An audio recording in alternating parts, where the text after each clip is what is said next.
Hello and welcome back to the channel. Today we are doing the first installment of Your American Girl Unpopular Opinions.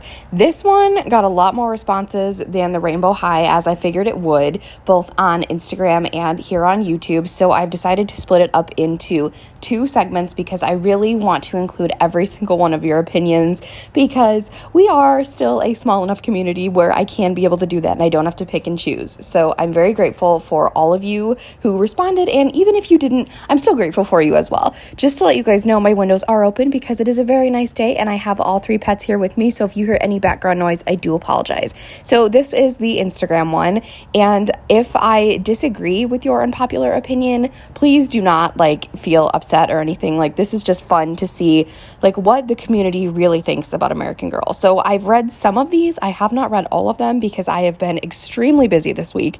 So without further ado, let's get to it. Emily the Onion says Kirsten shouldn't be hated on just because she's blue-eyed blonde hair. She's the OG with the combo. Yes. Okay, first of all, I love your username. That's so unique. And second of all, you guys know Kirsten is my favorite historical, and I've often said this.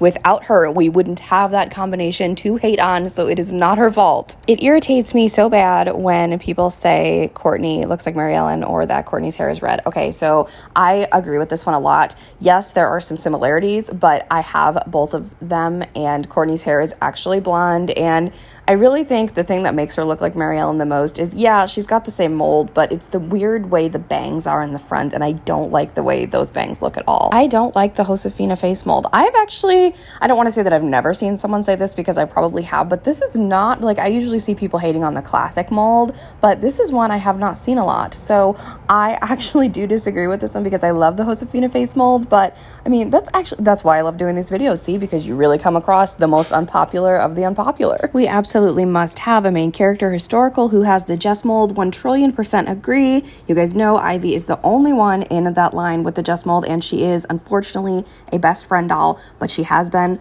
holding the Jess mold there for over 10 years now, and I think it's really time that they added a main historical with the Jess mold. The historical characters need more attention. Again, I do agree with this. You guys know I made an entire video about this, so yes, absolutely agree. They definitely do. Just like U4 needs to be re-released. So first of all, excuse my little, icon thing on the side there. We all know what I was watching. I don't even have to hide it because, we all know. Anyway, yes, I agree with this. Absolutely. She's amazing. The only number 4 mold I have in my collection is Hayden, my custom 4, and I love her. So I think it would be really good for number 4 to make a comeback. I love Kira Bailey, but I think Corinne should have gotten that outfit. Okay, so I love Kira. You guys know I'm a huge Kira fan. I absolutely love her. I love Corinne too. Don't get me wrong. I love Corinne as well. But if you're talking about the outfit that was just released for Kira, I do not like that she's getting new things because it's no longer her year. Even though I love her, her time has passed. I don't think that outfit would have worked for Corinne though, because it is set more in the warmer climate where Kira is. This one is from Ariel, who we all know and love, and she thinks the classic mold looks a little bit like a chipmunk. So I've never thought about this, and now that I see it, I can't unsee it, and I just laugh now. But I mean, sometimes, yes, I think I'm going to agree with this because I didn't realize it. And then all I'm thinking of is the Alvin and the Chipmunks. And now I'm just yeah, some of them, yes. Another from Ariel, lined eyebrows keep me from buying some of the older dolls. So here's the thing. For me, I can see the eyebrows with my vision, but I don't often pay attention to what the eyebrows look like unless I'm doing a ranking video or a comparison video or things like that. So the thing I focus on the most is obviously face mold, eye color, and wig basically. So I don't have a problem with either of the eyebrows that American Girl has. So this is actually really interesting for me. The new dolls and their collections aren't good quality and are less realistic. So this is from my friend Scarlett. She just made a YouTube channel. Please go subscribe to her. I don't usually do shout outs like this, but I figured since she's brand new and she is a good friend of mine, I would give her a shout out. So she's correct. Here's the thing. I love a lot of the new dolls. I really do. But American Girl has this thing where they keep doing this super frilly, sparkly, excessive, almost costumey look for a lot of the Truly Me outfits and some of the girl of the year stuff, and you know what I mean? And this is someone who loves sparkles and pink and frills and stuff, and even it's bothering me. So I definitely do agree. The quality doesn't seem to be there. Now, granted, I don't have very much American Girl furniture from this era. The only thing I do have is Kira's tent, which I think is fine. There's no issues with that, but I have like Kit's desk, Samantha's trunk, and Kirsten's original bed. So when you compare like the new stuff to that, you definitely notice a difference. So this one wants to get rid of the Truly Me line and merge it with the Create Your Own line. So this is actually super interesting because I was talking about this the other day on a live stream. I was thinking about this, and you know, when a little kid goes on and creates their Create Your Own and you spend the literal like $210 now, like the parent is like, oh, okay, usually, like, because the parents probably don't even know like all the dolls and stuff. So they're probably just like, oh, okay, so this is my kid's Create Your Own. It's super original. And then what happens when they get the doll and then they potentially see it could possibly look just like a Truly Me that costs like $100 less, if you know what I mean. So there are pros and cons to doing this. You can also have the option to choose between like 5 different outfits instead of getting the same one over and over again. And I don't know, like I don't want the Truly Me line to go away, but I can totally like understand why some people would think that way. So I was actually glad to have this opinion in here. Boy dolls should have more clothes, so you guys know the drill. I don't collect boy dolls, but honestly, as someone who likes to change my dolls on a ridiculously unhealthy basis, I can definitely see where it gets frustrating, especially since you collect boy dolls and there's not enough clothes. So I do agree with this one in a sense, yes. This is from a friend of mine. That's probably why it says fight me in parentheses. So no, do not go after him. But okay, the classic mold is iconic. Here's the thing. Yes, it is, because of the fact that we wouldn't have American Girl if it wasn't for this mold. And again, like we wouldn't have blonde-haired, blue-eyed dolls if it wasn't for Kirsten. So yes, it is extremely iconic. I actually don't hate the classic mold. I just feel that there's a lot of them out there, but I don't hate it at all. Old AG has and will always be superior to new AG, absolutely, because when you compare everything they have now to everything they used to have, it's just, you know, I feel like the magic has kind of, it's not there really anymore, and that's kind of sad to say, but yes, absolutely, old American Girl, like from my childhood, is definitely where it's at. Pleasant Company dolls aren't worth thousands of dollars unless signed by Pleasant Rowland. Okay, so yes, you're going to pay a little bit more amount of money for anything that is autographed by anyone, especially depending on like how, I guess you could say, famous they are. So yes, Pleasant Company dolls really, just because it says Pleasant Company, it really, you know, like you don't have to pay that much. I mean, unless you want to, but honestly, I would never pay that much. I don't know. But yeah, I agree. Especially if it is signed by Pleasant, it's definitely worth way more. Textured wigs are easier to maintain than curly wigs. This is so like insane because I am so glad this is in here. I don't know if we've had this conversation before, but yeah. Textured hair kind of, people, and I was guilty of this before I owned a textured hair doll. They kind of, it's intimidating, and I was scared a little bit, but no, it is so easy.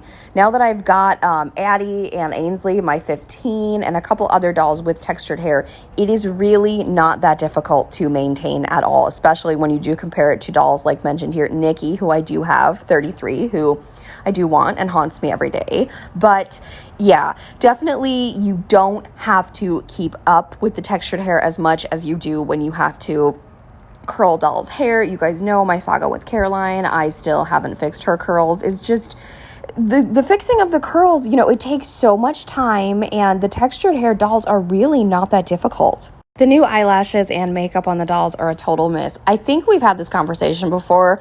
I am a fan of custom dolls, and if memory serves me right, you do not particularly like them. So I know this is kind of like I know The World by Us and Corinne are not customs per se, but they're experimenting a little bit, and I know they're not for everybody. So I mean, see, this is a perfect example of this. Just because the two of us disagree on this does not mean I'm gonna stop being his friend, because he's a lovely human being. And customs and dolls with a little bit of extra makeup and stuff like this are not for everybody, and I totally get that, because I wasn't on board with customs and stuff like this in the beginning, and then I discovered it, and I have not went back since. Nenea and Corinne don't look like AG dolls. So I know a lot of people had an issue with the Nenea face mold when it came out. I wasn't collecting then. So when I came back to collecting and I saw her, I was like, oh, wow. So it took me a little bit to appreciate Nenea, and now I love her. My little Lucy is so freaking cute. And Corinne, of course, she has the added on eyelashes and the colored hair. You guys know my stance on the colored hair, not a fan. Corinne has just little enough to where I can tolerate it, and I do really love Corinne. But I can see, as someone who doesn't particularly like change, it took me a little bit to like both of them, but I can see where people are like, no, I don't really, think these are like, they look like American Girls. So they do see both sides of this one. Generation has equally nice accessories to AG at a fraction of the cost. Okay, sorry, done for real? Oh my gosh. No, you're fine. So yes, I think that once I get my dollhouse, I do have the couple pieces of American Girl furniture that I have mentioned. And if I ever come across any for a good deal, I most likely will pick them up if they're ones that appeal to me. Like I really want Rebecca's pink bed. But the thing is, like our generation, and I know My Life As from Walmart definitely has a lot of things, that can be just as good as, the American Girl stuff for much, much cheaper. I do really like the pink kitchen from our generation, so I might actually put that one in the dollhouse if I can ever get my hands on it. So, just because it doesn't say American Girl should not steer you away from it if you are an American Girl collector. Tenny is cute. Yes. Okay. So again, I don't understand all the hate in the AGIG community towards her. Yes, I like Tenny. I thought I would love her a lot more. I don't think I've had the proper chance to bond with Esty, my Tenny doll, but hopefully that can change soon. But I do like her. I don't understand, like this person said, I don't understand all the hate towards her. Like I don't get it at all. Marie Disgrace Gardner. Okay, so if you're watching this, anytime I see your username, I literally laugh. I love it so much. It's freaking hilarious. So I like the colored hair dolls. You guys know my opinion on these. I have an entire video addressing this if you want to go look it up. I'm just going to say that I disagree, but that doesn't mean I love you any less. I think McKenna is super overrated. So you guys know I have a McKenna, and even though like I'm not actively like promoting her as I do Isabel, for example, I love McKenna. I really don't have a problem with her. I know that a lot of people are like, oh my God, like McKenna isn't the greatest. And you know what? It's fine. Like it's literally okay. You all have your favorites and stuff. As far as her being overrated, I don't think I've seen a lot of people say she's overrated. So that's actually really interesting, friend. I don't really like the Girl of the Year line. So this is funny because as a kid, I exclusively collected historicals, and my sister primarily collected Girl of the Years with one exception. So that was always her thing. The historicals were my thing. So when I got back into collecting, I bought Sophia, my Blair Wilson, who was my first adult purchase and my first Girl of the Year purchase.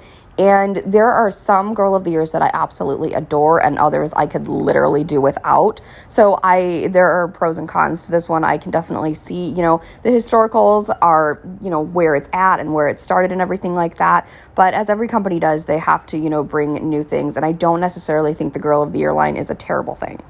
That concludes my Instagram followers Unpopular Opinions. Now there will be my YouTube subscribers Unpopular Opinions to follow this, so do not worry. I just, like I said, had to split them up into two parts because you all had so many lovely opinions. So let me know, just for fun, because this video covered a lot of Girl of the Year conversations. Who is your favorite Girl of the Year and why? If you have not already, give this video a big thumbs up, hit that subscribe button to join the fam, and tap that really cool notification bell to know the exact moment I post a new video. Have a blessed day, and I'll speak to you all soon. Bye, everybody.